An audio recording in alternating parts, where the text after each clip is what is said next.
Ala Bowls. It's at the top of my list of my favorite all-time waves. Every summer I look forward to surfing this spot, trying out new boards, and it's just such a great experience to be part of every summer. I got into shaping really early on. I was probably about 12, 13 years old and couldn't afford to buy a brand new surfboard, so just started shaping little mini hand boards and that was it. That was the start, and I was hooked ever since then, and that's been my passion. When we were younger, we were too poor to buy surfboards from a surfboard shop, but it was about $50. You could buy a kit. You get the blank, fiberglass, resin, and fin. You build your own surfboard, and that's how we started out. The project we're doing, it's basically an exhibit about Ala Bowls. I've been picked to do surfboards of each generation from the 60s, the 70s, and the 80s. 60s was a period that was all about longboards. You go to the 70s, everybody's slashing and tearing apart the waves. You needed a shorter board to fit in the curve of the waves. We also, in the 70s, came out with neon, where everybody wanted to have bright color boards, bright designs.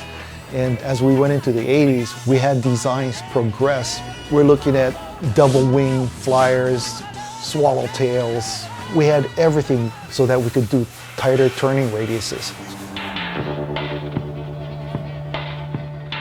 Whenever you do a retro board, you always learn from the past, from single fins to twin fins, and then on to thrusters, which is probably the forefront of what surfing is about today. It's so important that you keep in mind where you came from and where the future is going.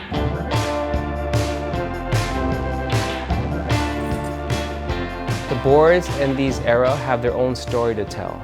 Each board has a character, each era has a character. When I work at the shop, when I work on an older board, I actually play older music. And that kind of lets me go back into time and history and live that moment a little bit and kind of bring that character back to that board, specifically to that era. Under your feet, you basically analyze how to make a surfboard better.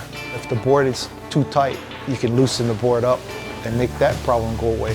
It's what the shapers do. They understand a whole lot. It is definitely an art form because all the years of gathering information, we transfer that back into the surfboard design that you see. Shaping, I really think it's a functional art. So not only are you sculpting something and designing, you're writing it. You never have it mastered. So what's nice about shaping is that you can take things from the past and bring it to modern design and make a better surfboard.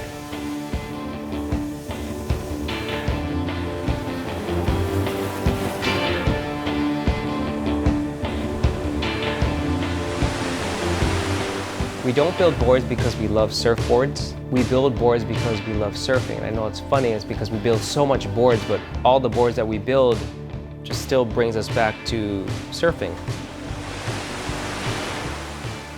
The surfboard is an extension of the wave where we want to ride. The wave is an extension of our soul. We build these surfboards to feel fulfilled and release all that anxiety, that tension, and just go for the ride. So when you get to that wave and you stand up and you ride the wave for maybe just 7 seconds, it's nirvana.